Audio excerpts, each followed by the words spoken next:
శ్రీ వెంకటేశ్వర భక్తి ఛానల్ నూతన చైర్మన్గా శ్రీధర్ వర్మ నియమితులయ్యారు. ఈ సందర్భంగా ఆయన టీటీడీ చైర్మన్ సహా ఉన్నతాధికారులు, పాలక మండలి సభ్యులను కలిశారు.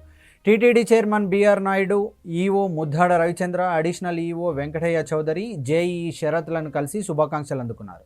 ఎస్వీబీసీ బోర్డు సమావేశంలో తీసుకున్న ఈ నిర్ణయం మేరకు శ్రీధర్ వర్మను చైర్మన్గా నియమిస్తూ టీటీడీ ఈఓ ముద్దాడ రవిచంద్ర ఉత్తర్వులు జారీ చేశారు. ఈ సందర్భంగా ఈఓ క్యాంపు కార్యాలయంలో శ్రీధర్ వర్మ తన నియామక పత్రాన్ని అధికారికంగా అందుకున్నారు. శ్రీధర్ వర్మ సారథ్యంలో ఎస్వీబీసీ ఛానల్ సరికొత్త కార్యక్రమాలతో ఆధ్యాత్మిక ప్రసార రంగంలో మరిన్ని ఉన్నత శిఖరాలను ఆరోధిస్తుందని ఈఓ ఆకాంక్షించారు. అనంతరం టీటీడీ చైర్మన్ బిఆర్ నాయుడు, శ్రీధర్ వర్మ కలిశారు. ఈ సందర్భంగా ఆయనకు చైర్మన్ ఆశీస్సులు అందించి శుభాకాంక్షలు తెలిపారు. అలాగే TTD additional EO Venkaiah Chowdary, TTD board సభ్యులు శాంతారావులను కూడా శ్రీధర్ వర్మ మర్యాదపూర్వకంగా కలిశారు.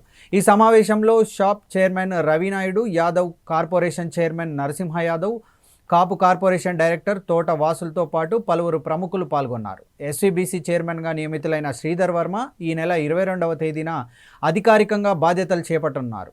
శ్రీవారి భక్తులకు మరింత చేరువయ్యేలా నాణ్యమైన ఆధ్యాత్మిక కంటెంట్ను అందించడమే తన ప్రధాన కర్తవ్యమని ఈ సందర్భంగా ఆయన తెలిపారు.